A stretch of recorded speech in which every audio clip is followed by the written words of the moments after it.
Bonjour à tous, chers abonnés d'Omerta. Avant de démarrer cette vidéo, je vous rappelle de vous abonner à cette chaîne YouTube, de liker, partager, commenter cette vidéo, de télécharger aussi gratuitement notre application mobile Omerta via notre site internet www.omertamedia.fr, via Apple Store ou Google Play. Alors vous le savez, Omerta ne bénéficie d'aucune subvention publique. Votre soutien est donc indispensable pour que nous puissions continuer notre travail de terrain. Omerta peut vivre, Omerta peut se développer, Omerta peut faire son travail grâce à nos abonnés payants. Moyennant un abonnement de 4,99 €, vous allez avoir accès sur cette application mobile à l'intégralité des productions d'Omerta. Les décryptages écrits, plus de 15 par jour, mais aussi nos grands reportages, nos grands documentaires réalisés sur les points chauds du globe, évidemment régulièrement sur la guerre en Ukraine, mais pas que. Vous allez aussi pouvoir retrouver les productions qu'on réalise sur les tabous qui enserrent la société française, notamment sur les questions sociétales, avec des grands reportages, des enquêtes, des investigations sur le wokisme, la pédocriminalité, la prostitution des mineurs, la pornographie et bien d'autres choses. Voilà, je le redis, votre soutien est indispensable. Abonnez-vous à Omerta pour que nous puissions continuer à aller et à traiter des sujets que les autres médias, en particulier les médias mainstream, ne veulent ou ne peuvent traiter. Alors dans cette vidéo, on va traiter un petit peu de l'après-sommet Trump-Poutine en Alaska. On va essayer d'en tirer quelques conclusions, même si, il faut le rappeler, les détails de ce sommet n'ont pas été rendus publics par les protagonistes, et quelque part on les comprend, puisque les deux souhaitent éviter un torpillage en règle des Européens, des grands médias mainstream occidentaux et évidemment de Volodymyr Zelensky. Alors ce qu'on peut dire quand même, c'est que vu la bonne tenue du sommet et l'entente entre les deux présidents et leurs équipes respectives, on peut dire que Donald Trump a accepté, a acté les conditions minimalistes demandées par Vladimir Poutine pour avancer vers un accord de paix. Alors, quelles sont-elles ces conditions minimalistes ? Je vais les rappeler parce que c'est très important pour poser le cadre de cet accord et de ce qui va suivre dans les semaines à venir. Évidemment, la première condition, c'est que l'Ukraine se retire des parties qu'elle occupe encore, qu'elle défend encore, dans les 4 régions revendiquées par Moscou et que Moscou a déjà juridiquement intégrées à la Fédération de Russie. La région de Lugansk, la région de Donetsk, la région de Zaporijia et la région de Kherson.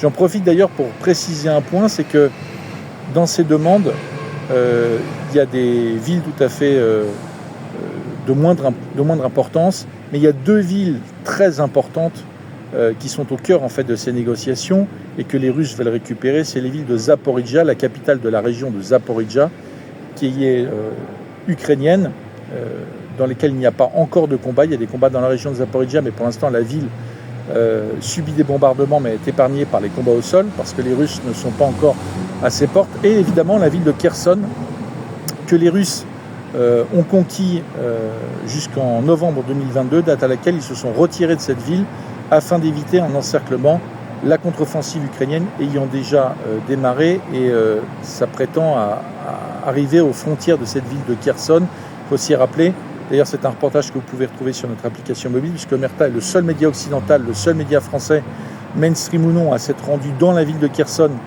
prise par les Russes, que les Russes se sont retirés de cette ville parce qu'il était impossible de la défendre, compte tenu du fait que les ponts qui permettaient aux Russes de ravitailler cette ville et leurs troupes avaient été détruits par les HIMARS américains. Ça, c'est la première condition, c'est la condition la plus importante, mais ce n'est pas la seule condition. La deuxième condition, qui est aussi très importante, c'est que l'Ukraine ne puisse jamais adhérer à l'OTAN. Et pour ça, il faut que l'Ukraine acte cette impossibilité. Et il faut aussi que l'OTAN, cette organisation, acte aussi le fait que jamais elle ne cherchera à intégrer l'Ukraine dans ses rangs. La troisième condition, évidemment, c'est pas de présence militaire occidentale en Ukraine, pas de présence militaire, je dirais, étrangère tout court d'ailleurs, pas uniquement européenne. Et on sait que c'est un point sur lequel les Européens sont extrêmement sensibles et sont crispés, c'est qu'ils voudraient en fait pouvoir envoyer des troupes, ce qu'ils appellent des troupes de maintien de la paix. En réalité, ce seraient des troupes qui permettraient, je dirais, de renforcer l'Ukraine et de maintenir l'Ukraine militairement à flot, ce qui évidemment est inenvisageable pour Moscou. Moscou veut que l'Ukraine, en fait, devienne un État militairement réduit à pas grand-chose, pour qu'il n'y ait plus de menaces en fait en Ukraine et que l'Ukraine ne puisse plus servir de proxy aux États occidentaux décidés à en découdre avec la Russie de Vladimir Poutine. Enfin, évidemment, une question très importante dont on ne parle pas assez, c'est la levée des sanctions, notamment des sanctions financières. Il y a plus de 18 000 sanctions européennes et américaines sur la Russie, et il est évident que ces sanctions qui pèsent sur l'économie russe sont un des points clés de ce paquet de demandes minimalistes de Moscou pour pouvoir avancer vers un accord de paix. Alors évidemment, dans tout ça, la question du cessez-le-feu est totalement évacuée. Pour les Russes, le cessez-le-feu n'a aucun sens.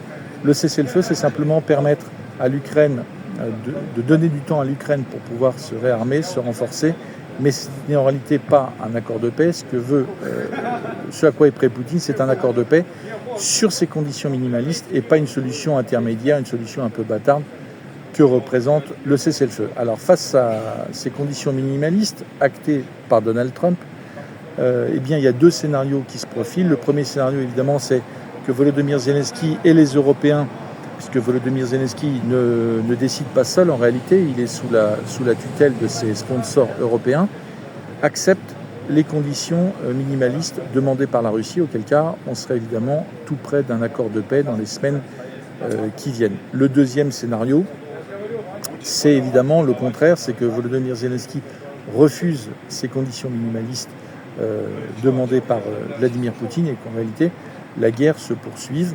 Et si la guerre se poursuit, ce qui va se passer, c'est que, et on le voit sur le front, on l'a vu ces dernières semaines, c'est qu'en réalité Vladimir Poutine, en faisant progresser son armée chaque semaine un peu plus, va progressivement acculer militairement l'Ukraine en prenant non seulement les dernières villes du Donbass qui lui restent à prendre, là ils sont tout près de la prise de Pokrovsk, qui sont en train d'encercler, il y a aussi la ville de Konstantinivka, et puis ensuite évidemment il y a la ville de Kramatorsk vers laquelle ils ont effectué la percée de ces derniers jours, dont tout le monde a parlé, et la ville de Slaviansk. Après ces villes, en réalité, au moins pour le Donbass, il ne restera plus rien et il sera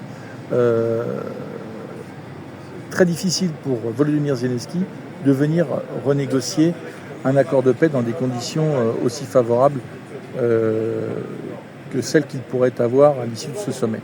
Voilà, donc soit l'Ukraine accepte ces conditions, soit il sera très difficile à l'Ukraine, beaucoup plus difficile pour l'Ukraine, de venir négocier dans quelques mois, parce que dans quelques mois, eh bien, l'armée russe aura encore progressé, elle aura fait encore des prises, et Volodymyr Zelensky sera encore un peu plus acculé. D'autre part, il faut aussi souligner que si Volodymyr Zelensky refuse ces conditions minimalistes, Vladimir Poutine aurait pu demander beaucoup plus que ce qu'il a demandé à Donald Trump.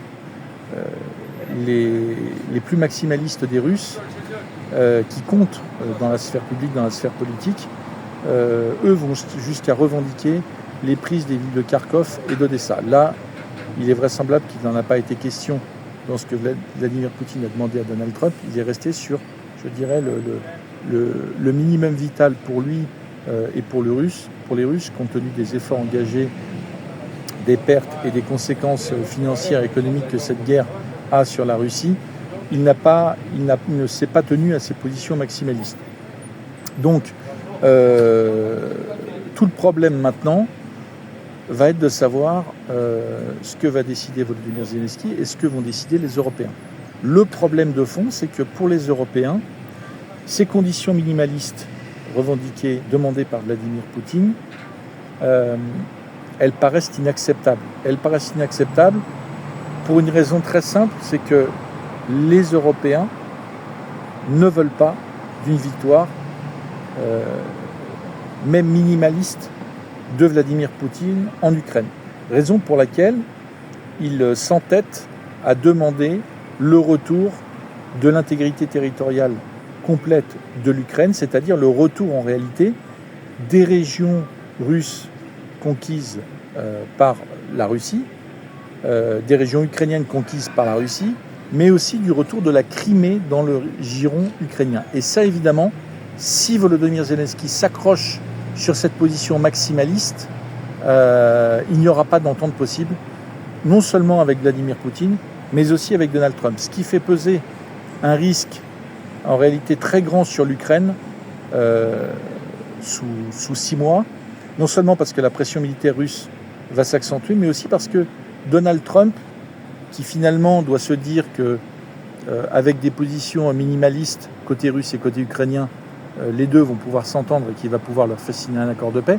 Si les Ukrainiens restent arc-boutés et ne veulent rien entendre des demandes de Vladimir Poutine, alors que les Ukrainiens n'ont aucune chance de récupérer la Crimée, n'ont aucune chance de récupérer les régions prises par Vladimir Poutine, eh bien Donald Trump a tout simplement le choix, il l'a dit d'ailleurs il y a quelques jours, de se retirer de ces négociations, considérant qu'à court terme, finalement, l'Ukraine ne veut pas entendre raison. L'Ukraine est sur une position déraisonnable, complètement, je dirais, capricieuse et infantile, et que finalement, il laisse les deux régler leur compte, il laisse la Russie progresser encore dans le Donbass, et finalement, il prend du recul, il livre le minimum d'armes possible à l'Ukraine, moyennant un achat sonnant et trébuchant par les pays occidentaux, et que finalement il reviendra dans les négociations, un peu comme Vladimir Poutine, quand ce dernier aura suffisamment bien tordu le bras du président ukrainien pour que celui-ci soit acculé en réalité à déposer les armes et à accepter non seulement les conditions minimalistes de Vladimir Poutine, mais certainement aussi d'autres conditions. On imagine mal face à la main tendue de Vladimir Poutine refusée par Volodymyr Zelensky, que Vladimir Poutine n'ajoute pas encore des conditions supplémentaires à ce qu'il a déjà demandé. Ce qu'on peut dire à l'issue de ce sommet, et c'est très important, c'est que Vladimir Poutine et Donald Trump jouent une partition parfaitement réglée, parfaitement orchestrée, à la fois pour faire entendre raison à Volodymyr Zelensky, mais aussi pour mettre la pression sur l'Union européenne, que Donald Trump et Vladimir Poutine détestent, aux dirigeants européens qui ont tout fait pour faire tomber Vladimir Poutine, qui ont tout fait pour que Donald Trump ne soit pas réélu, qui sont parfaitement alignés avec les positions de Joe Biden et des démocrates américains, des néoconservateurs américains depuis des années. On est là sur, en réalité, la frange néoconservatrice, la frange libérale libertaire la plus dure, qui se bat, qui veut que cette guerre se poursuive parce qu'elle a dans l'idée de faire tomber Vladimir Poutine, d'infliger une défaite à la Russie et d'humilier Donald Trump. Quand on voit sur le terrain comment les choses se passent, c'est, je dirais, on est dans le délire, on est dans le rêve qui va tourner au cauchemar, parce que ce qui va se passer, c'est qu'avec cette entente entre Américains et Russes, l'humiliation politique sera pour les Européens et la perte des territoires pris par la Russie à l'Ukraine et les conditions demandées par Vladimir Poutine, eh bien, elles seront inéluctables. En réalité, le temps joue contre les Européens, le temps joue au contraire pour Vladimir Poutine. Finalement, la tenue de ce sommet, ça veut dire quoi ? Ça veut dire que non seulement l'ultimatum de 15 jours donné par Donald Trump a volé en éclats, l'ultimatum de 50 jours, ça se termine dans 2 semaines, ça se termine fin août, a volé en éclats, et que Vladimir Poutine a maintenant, jusqu'à la réponse de Volodymyr Zelensky, les mains libres pour poursuivre son offensive. Et ce qui est très important de comprendre, et ça je l'ai vu sur le terrain depuis plusieurs jours, je ne peux pas dire où ça se situe, mais les Russes envoient, de ce que j'ai vu depuis plusieurs jours, des dizaines et des dizaines de chars, de véhicules blindés sur les premières lignes sur le front.